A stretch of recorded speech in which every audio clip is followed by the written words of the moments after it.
پڑھا کرتے تھے۔ ایک وہ شخص جو مقروض ہو، ترمذی شریف میں ہے، مسلم شریف میں ہے، حضور پاک صلی اللہ علیہ وسلم جنازے سے پہلے پوچھتے تھے یہ بندے نے کسی کے پیسے تو نہیں دینے، اور اگر بتا دیا جاتا کہ یا رسول اللہ یہ مقروض ہے، فلاں بندے کے پیسے سے ادھار کا بڑا شوق تھا، تو رسول اللہ پھر مصلی چھوڑ دیتے تھے، فرماتے تھے کہ تم جنازہ پڑھو، میں محمد اس کا جنازہ نہیں پڑھوں گا۔ تو صحابہ کو پھر بڑی تکلیف بھی اس میں ہوتی، فرمایا مر جاؤ بھوکے، قرض نہ لینا، تمہیں نہیں پتا کہ قرض کی کتنی ذلت ہے، مقروض بندہ کس درجے کی گھٹیا زندگی گزارتا ہے، 100 جھوٹ بولے گا، 100 دھوکے دے گا، خیانت کرے گا، ایک گناہ کو چھپانے کے لیے 100 گناہ کرے گا۔ بچے کی شادی کی، کل خانے کی قرض لے لیا خاندان میں عزت بنانے کے لیے، اور جو بعد میں زمانے میں بے عزتی ہوتی ہے، جو رسوائی ہوتی ہے، میں نے گھر نیلام ہوتے دیکھے ہیں، زمینیں نیلام ہوتے دیکھی ہیں، تو کیا وہ بے عزتی نہیں ہوئی؟ 10,000 مہمان بلا کے ولیمہ کر لیا اور بعد میں گھر بھی بک گیا، زمینیں بھی بک گئی، تو وہ کون سی عزت ہے؟ حضور پاک صلی اللہ علیہ وسلم نے دنیا کا سب سے آسان جو ولیمہ فرمایا کہ مسجد کے اندر نکاح ہو، مسجد کے اندر، اور کھجوریں منگوائی جائیں، مسجد کے اندر نکاح۔ آج مسلمان کتنے غیرت مند ہیں کہ کوئی مسلمان اپنی بیٹی اور بیٹے کا نکاح مسجد میں نہیں کرتا۔ آج بھی سکھ، ہندو اور عیسائی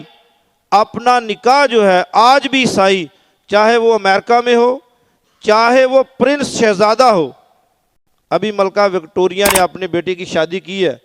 جو جارج کنگ تھا، تو اس کا نکاح بھی انہوں نے گرجا میں کیا، پادری کے پاس چل کے جائیں گے۔ یہ نہیں ہے کہ مولوی آپ کا نکاح پڑھا کے چل کے آئے۔ آپ کیا اللہ کو منہ دکھائیں گے روز محشر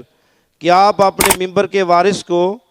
آپ ممبر رسول پہ بیٹھنے والے شخص کو آپ اپنے گھر میں بلائیں کہ وہ آ کے نکاح پڑھائے؟ یہودی مذہب میں ہے کہ ہم چل کے جائیں گے کنائس میں، یہودی لڑکا ہو، یہودی لڑکی ہو، وہ رومن امپائر میں جائیں گے، اپنے مربی کے پاس جائیں گے، وہ نہیں آئے گا۔ اسی طرح عیسائیوں کے اندر روح ارض میں جہاں بھی عیسائی نکاح کریں گے وہ سب گرجے میں جائیں گے، پادری کسی کے گھر میں جا کے نکاح کا خطبہ نہیں پڑھے گا۔ آج بھی عزت ہے گرجے کی، آج بھی عزت ہے انہوں نے اپنے پادری کی، ہماری مسجد کی عزت کہاں گئی؟ کیا یہ اللہ کا گھر روز قیامت آپ کا یا میرا گریباں نہیں پکڑے گا کہ تمہارے نبی صلی اللہ علیہ وسلم نے فرمایا کہ نکاح مسجد میں ہو، تاکہ پتہ چلے کہ جس کے ساتھ نکاح ہے وہ بندہ مرزئی تو نہیں ہے۔ کتنا شور ڈلا ہوا آپ کے بہاول پور میں، کتنے نکاح بچیوں کے مرزئیوں کے ساتھ ہوئے، لاہور میں کتنے نکاح بچیوں کے مرزئی لوگوں کے ساتھ ہوئے۔ جب ایک بچے کو آپ مسجد میں بلائیں گے، خاندان کو مسجد میں بلائیں گے تو لوگ گواہ ہوں گے، تو پھر یاد رکھیں دنیا کو سمجھ آئے یا نہ آئے، میرے آقا کی ایک ایک سنت میں قیامت تک کے لیے فائدہ ہی فائدہ ہے۔ آپ کو سمجھ آئے یا نہ آئے، اگر مسلمانوں کو سمجھ آتی تو خدا کی قسم آج مسلمان دنیا میں ذلیل نہ ہوتے، آج مسلمانوں کی عزت ہوتی۔ مسلمانوں تو اپنے نبی سے نفرت کرتے، ایک ایک چیز کو ضد کے ساتھ چھوڑنا شروع کر دیا،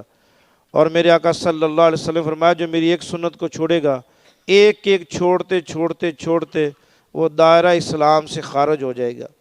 ایک ایک سنت کو پکڑتے پکڑتے وہ اسلام کے کامل ترین درجے پہ پہنچ جائے گا۔